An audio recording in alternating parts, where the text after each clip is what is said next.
បាទសួស្តីបងប្អូនទាំងអស់គ្នាការចំនួនមុនពេលស្រុកទេសកើតសង្គ្រាមគឺសម្បូរទៅដោយយុវជនស្ម័គ្រស្លាប់ការពារទឹកដីតែចំនួននេះវិញសង្គ្រាមកើតដូចគ្នាតែបែរទៅជាសម្បូរអ្នកប្រាជ្ញតាមបណ្ដាញសង្គមហើយថ្មីនេះមានអ្នកប្រាជ្ញស្រីបបេមាត់ធំម្នាក់គាត់មានសេចក្តីថ្លែងការណ៍ថាបើមិនឲ្យសៀមមកធ្វើលបងទេអញ្ចឹងបបួរគ្នាទៅវាយជាមួយសៀមខ្លួនឯងទៅអញ្ចឹងតោះបើសិនជាចង់ដឹងច្បាស់សូមចូលទៅក្នុងវីដេអូនេះជាមួយខ្ញុំទាំងអស់គ្នាបាទ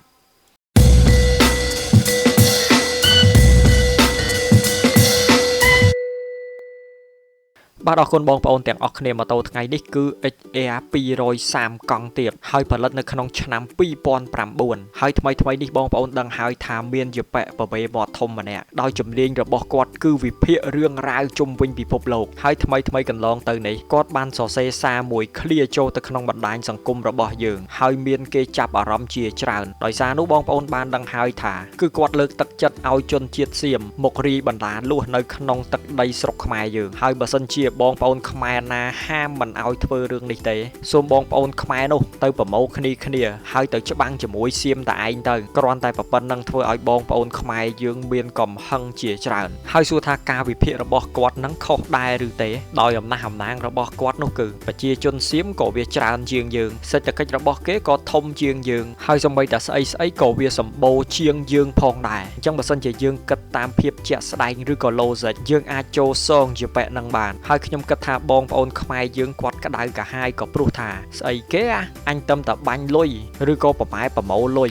ដែលមិនហ៊ានផឹកកាហ្វេផងយកទៅជួយកងទ័ពរឿងអីយប៉ែនឹងនិយាយថាយើងចាញ់គេទៅហើយមើលទៅដូចអត់ខំសោះតែលើកដៃសុំចាញ់គេទៅហើយវាមិនមែនជាពូជខ្មែរអង្គរសោះអញ្ចឹងហើយទើបបងប្អូនខ្មែរយើងផ្ទុះកំហឹងទៅលើយប៉ែហ្នឹងអញ្ចឹងសួរអាកូននៅជប៉ុនវិញថាមកខាងគេយកធាតុពិតជាក់ស្ដែងឬក៏យកតួលេខមកវិភាគឲ្យបងប្អូនមើលថាបើសិនជារឹងតតឹងជាមួយថៃតិចប្រយ័ត្នតាគេវាយមែនតែនយើងលាយទាំងអស់ហើយមកខាងទៀតគិតតាមទឹកចិត្តបងប្អូនមិនតន់ទាំងខំផងចាញ់មុនបាត់ហើយអញ្ចឹងសួរថាតើអាកូននៅជប៉ុនគិតថាមួយណាត្រឹមត្រូវដែរទៅបាទបងប្អូនសម្រាប់ខ្ញុំវិញក៏កញ្ញាញ់ខួរផងដែរតែខ្ញុំចង់ឲ្យបងប្អូនស្ដាប់រឿងមួយតើបងប្អូនទាំងអស់គ្នាស្គាល់កីឡាលើកដុំដែកឬក៏លើកទម្ងន់ដែរទេដោយអ្នកវិទ្យាសាស្ត្រគាត់និយាយថាមនុស្សជាតិយើងមានសាច់ប៉ុណ្ណឹងមានឆ្អឹងប៉ុណ្ណឹងទោះបីខំលើកយ៉ាងម៉េចក៏ដោយគឺมันអាចលើសទម្ងន់ដល់ទៅ500គីឡូបានទេគឺកន្លះតោនចង់យកមនុស្សលើផែនដីណាដែលមានរូបរាងធំកម្ពស់ខ្ពស់ឆ្អឹង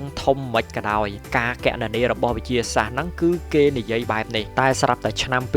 2016មានមនុស្សម្នាក់គឺគាត់អាចលើកបានដល់ទៅកន្លះតោនឬក៏500គីឡូនេះហើយដែលវាផ្ទុយពីការវិភាគរបស់អ្នកវិទ្យាសាស្ត្រទាំងអស់នោះហើយពេលលើករួចគេរត់ទៅសួរអាប៉ែហ្នឹងថាហេតុអ្វីបានជាលើកដុំដែកទម្ងន់500គីឡូនេះរួចអាប៉ែនោះក៏ប្រាប់ថាខ្ញុំសម័យថាកូនរបស់ខ្ញុំគឺជាប់នៅក្រោមឡានបើសិនជាលើកដុំដែកនេះអត់រួចទេកូនខ្ញុំគឺស្លាប់ហើយបែបនេះហើយទើបធ្វើឲ្យគាត់លើកដុំដែកទម្ងន់កន្លះតោននេះបានហើយមានរឿងមួយទៀតបងប្អូនក៏ដឹងហើយថាកាលពីមុនប្រទេសអាមេរិកហើយនិងប្រទេសវៀតណាមគឺមានសង្គ្រាមជាមួយគ្នាហើយកាលពីមុនក៏មានអ្នកវិភាគដូចជាប៉ែបបេមាត់ធំនោះផងដែរគេនិយាយថាអាមេរិកវាយតែមួយផ្លែទេប្រទេសវៀតណាមនឹងអាលាយជាក់ជាមិនខានតែមានអីនៅអាមេរិកមាន Captain America តែនៅវៀតណាមក៏មាន Captain Yun ផងដែរហើយវៀតណាមក៏ឈ្នះសង្គ្រាមជាមួយនឹងអាមេរិកទៅហើយពេលនោះបើសិនជាគេនាំគ្នាជឿឬក៏ប្រជាជនវៀតណាមនាំគ្នាជឿលើអ្នកវិភាគបបេមាត់ធំទាំងអស់នោះវៀតណាមគ្រាន់តែលើគូប្រកួតក៏សុំចុះចាញ់ជាក់ជាមិនខានហើយបើរឿងកាន់តែយូរជាងនោះទៀតបងប្អូនអាចឃើញអង្គរវត្តយើងបានតើអ្នកណាគិតថាអង្គរវត្តនឹងសង់ពីខ្មែរគឺសង់ពីមនុស្សជាតិបើថ្មមួយកាលពីមុននឹងវាធ្ងន់ចង់ងាប់ម្ដុំហ្នឹងគឺរាប់តោនហើយការចំនួនមុនហ្នឹងវាមានអេសកាយកទៅស្ទូចអីគឺប្រើកម្លាំងមនុស្សសុទ្ធហេតុអ្វីគេធ្វើបាននេះបើសិនជាគេគិតតាមការវិភាគឬក៏តួលេខត្រឹមត្រូវនោះប្រហែលជាគ្មានអង្គរវត្តចេញមកឲ្យយើងមើលដល់សប្តាហ៍ថ្ងៃនេះទេហើយនៅពេលណាដែលវិភាគអញ្ចឹងទៅមានបងប្អូនយើងចូលទៅជេរឬក៏ប្រើសម្ដីអសរោះទៅលើយប៉ែបបេមាត់ធំនោះគាត់ក៏ប្រើសិទ្ធិការពារខ្លួនធ្វើវីដេអូចេញម្ដងមួយឃ្លីប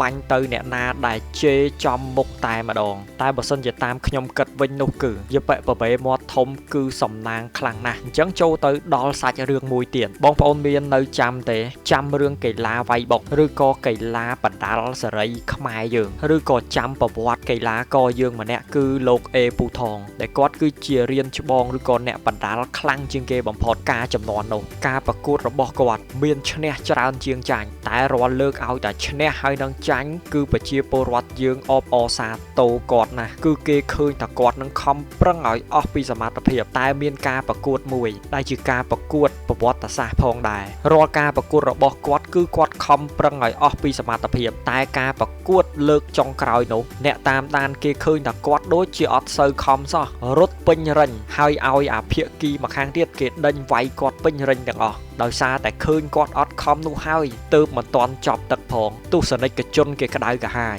គេគប់ទឹកសុទ្ធម្នាក់ម្ដងគប់តាមមកប្រាវទេគឺពេញរិញទាំងអស់បាទហើយការប្រកួតក៏ត្រូវបានលុបចោលហើយអាញាកដាលកាលពីមុនគាត់និយាយកាន់ជើងថាគេអត់ទាន់វាយទេគេនៅស្ងៀមសិនគេចាំដល់ទឹកចុងក្រោយទៅគេវាយគឺគាត់វាយមែនតែនហើយយើងឈ្នះតែមានអីបងប្អូនដល់ទឹកទី5ហើយនៅតែអត់វាយរហូតសល់ប្រហែលជា20វិនាទីចុងក្រោយក៏គេគប់ទឹកសុទ្ធចូលក្នុងរិញតែម្ដងទៅអញ្ចឹងត្រឡប់មកវិញយប៉ែប្រវេមាត់ធំបើសិនជានៅស្រុកខ្មែរវិញនោះគឺបើសិនជាម្នាក់កាន់ទឹកសុទ្ធតែមួយដបទេហើយទំហំដីផ្ទះរបស់គាត់20ម៉ែត្រ4ជ្រុងបើគេមិនពេញចិត្តពាក្យសម្ដីគាត់បែបនោះហើយផ្ទះរបស់គាត់នឹងពេញទៅដោយទឹកសុទ្ធកប់ដល់លើដបូលផ្ទះជាក់ជាមិនខានហើយបងប្អូនសួរខ្ញុំថាអាក្អូនឯងនៅជប៉ុនមិនក៏ក្តៅក្រហាយដូចគេចឹងបាទបងប្អូនខ្ញុំក៏ខំបាញ់លុយជូនកងទ័ពផងដែរហើយម្នាក់ផ្ទះខ្ញុំវិញសិតតែដឹកឡានដឹកយកទៅឲ្យដល់សៀមរាបថែមទៀតហើយនឹងដឹកយកទៅដល់កន្លែងគេអ្នកប្រមូលនឹងផ្ទាល់ថែមទៀតស្រាប់តែសុកគេថាយើងចាញ់ទៅហើយឬក៏សុកឲ្យគេមកពាត់ទៅទេរឿងអីមិនក្តៅក្រហាយដោយបងប្អូនដែរបាទអញ្ចឹងសូមអរគុណបងប្អូនទាំងអស់គ្នាហើយបើសិនជាបងប្អូនពេញចិត្តចាប់អារម្មណ៍ប្រភេទម៉ូតូមួយគ្រឿងនេះបងប្អូនអាចតាក់ទងយើងខ្ញុំតាមប្រអប់ផ្សារឬក៏ចូលទៅមើលរូបសន្លឹកនៅក្នុង website របស់យើងខ្ញុំអញ្ចឹងសូមអរគុណបងប្អូនទាំងអស់គ្នានិងជួបគ្នាក្នុងវីដេអូក្រោយៗទៀត